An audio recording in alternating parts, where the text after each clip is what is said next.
ഇതിൽ പറഞ്ഞിരിക്കുന്ന ആവശ്യങ്ങൾ ന്യായമാണ്.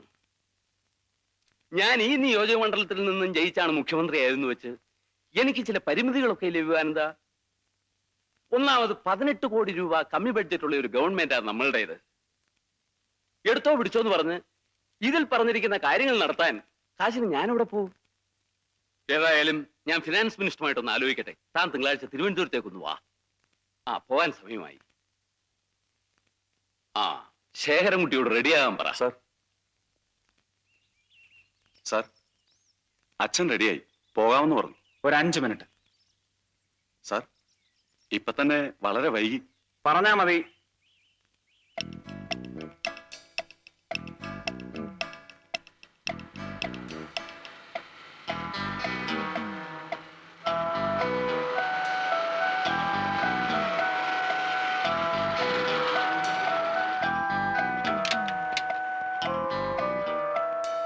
എന്താടാ പറയാം. അച്ഛൻ എപ്പോഴാ പോകുന്നത്? ഉടനെ പോവും. നീ ഈ കാറും കൊണ്ട് അച്ഛൻ്റെ കൂടെ പോയിക്കോ, ഞാൻ നിന്റെ കാര്യം വരാം. അതെ അതെ, ഞാൻ പുറപ്പെട്ടു കഴിഞ്ഞു. നിങ്ങളുടെ യോഗത്തിൽ പ്രസംഗിച്ചിട്ടേ ഞാൻ പോവൂ. നീ റെഡിയായില്ലേ? അച്ഛൻ പുറപ്പെട്ടോളൂ, ഞാൻ സാഗറിന്റെ കാറിൽ വന്നോളാം. ശരി, വരട്ടെ.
Good morning.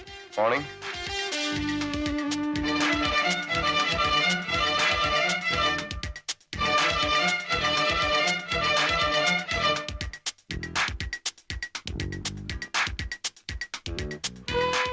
നമ്മുടെ സാർ എങ്ങനെയുണ്ട്? കുഴപ്പമൊന്നുമില്ല. എവിടെ? മോളിലുണ്ട്.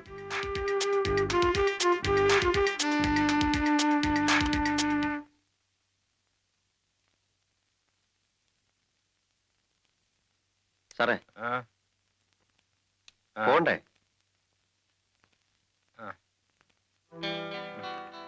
പോണ്ടേ? ട്രെയിന് സമയമായി. സാർ, ആദ്യം കണ്ണും മുഖമൊക്കെ ഒന്ന് കഴിക്കേ. പതുക്കെ പതുക്കെ.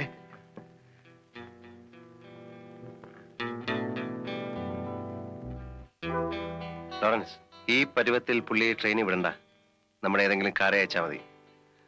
ఎంత ఆവശ്యం వచ్చా కొడతాక. మిమ్మల్ని నేను సాలసారి సూచానండి. ఆయన వ్యాపారములు మొదటిసారి మిమ్మల్ని నాకు చాలా నచ్చారండి. നമ്മൾ തമ്മിൽ പലപ്പോഴും കണ്ടിട്ടുണ്ടെങ്കിലും ബിസിനസ്സിൽ ആദ്യമാ. എനിക്ക് നിങ്ങളെ ഇഷ്ടപ്പെട്ടു. మీకు మలయాళం తెలుసా? బాగా తెలుసు, ഞാൻ മലയാളിയല്ലേ. ഇതിനു മുമ്പ് ഇവിടെ വന്നപ്പോ തെലുങ്കാണല്ലോ സംസാരിച്ചത്? അത് ജീവിക്കാൻ വേണ്ടി. എന്റെ ബിസിനസ് ഒക്കെ ആന്ധ്രയിലല്ലേ, അതുകൊണ്ട് തെലുങ്ക് സംസാരിക്കുന്നു. അച്ഛൻ വഴി ഞാനും ആന്ധ്രയാ, അമ്മ വഴി കേരളം, തങ്കമണി. അമ്മയുടെ പേരായിരിക്കും. ഛേ, ഇത് സ്ഥലപ്പേരാണ്. അച്ഛൻ പൊയിലക്കൃഷിയുമായി ആന്ധ്രയിലായിരുന്നു. ആദ്യത്തെ വിളവെടുപ്പിന് തന്നെ ഞാൻ ഉണ്ടായി. അതോടെ അമ്മ ക്ലോസ്. അച്ഛനോ?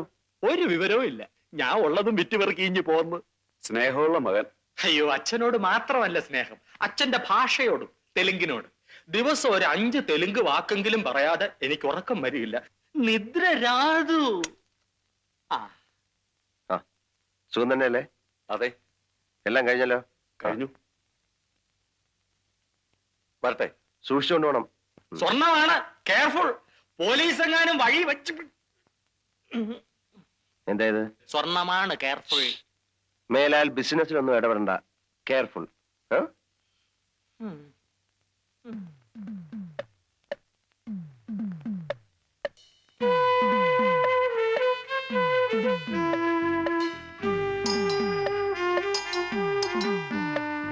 കാസിം, ശേഖരൻകുട്ടിയാ, കഥ തുറക്ക്.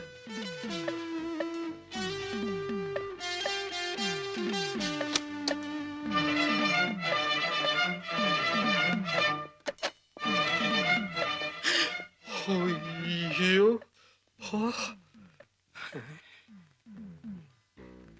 കാസിം, നമ്മുടെ കൂട്ടത്തിൽ ആരോ ഒരാൾ സർക്കാരിന്റെ കൂട്ടുകാരനായിട്ടുണ്ട്.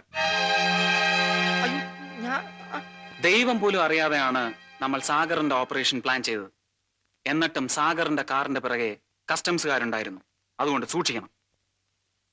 കാസിമേ, പറഞ്ഞ കേട്ടല്ലോ, സൂക്ഷിക്കണം. സ്വർണ്ണ ബിസ്ക്കറ്റ്. ചുമ്മാരടാ. ആ.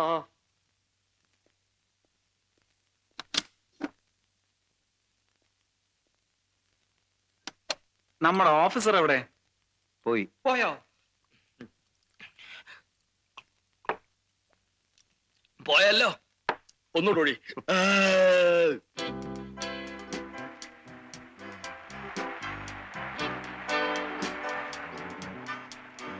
ജോണി, ഈ ജാക്കറ്റിൽ എത്ര രൂപയുടെ സ്വർണമുണ്ടെന്ന് നിനക്കറിയാമോ? 12 ലക്ഷം രൂപയുടെ സ്വർണമുണ്ട്.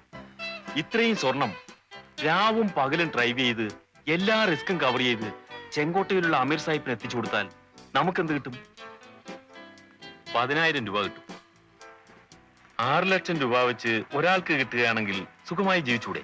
കാസിം, ഈ ശേഖരൻകുട്ടിയും ജാക്കിയും പണക്കാരായത് നേരായ വഴിക്കൊന്നുമല്ല. കാസിം, നമുക്ക് ഈ സംസാരം എവിടെ വെച്ച് നിർത്താം. നിന്റെ സംസാരം കേട്ടിട്ട് എനിക്ക് പേടിയാവും. നീ പേടിച്ചു പോയോ? ഇതുപോലെ പല പരീക്ഷണങ്ങളും ഉണ്ടാവും. നിന്റെ മനസ്സറിയാൻ വേണ്ടി ഞാൻ ചോദിച്ചതല്ലേ. ശേഖരൻകുട്ടി പറഞ്ഞ സർക്കാരിന്റെ കൂട്ടുകാരൻ നീയാണോടാ?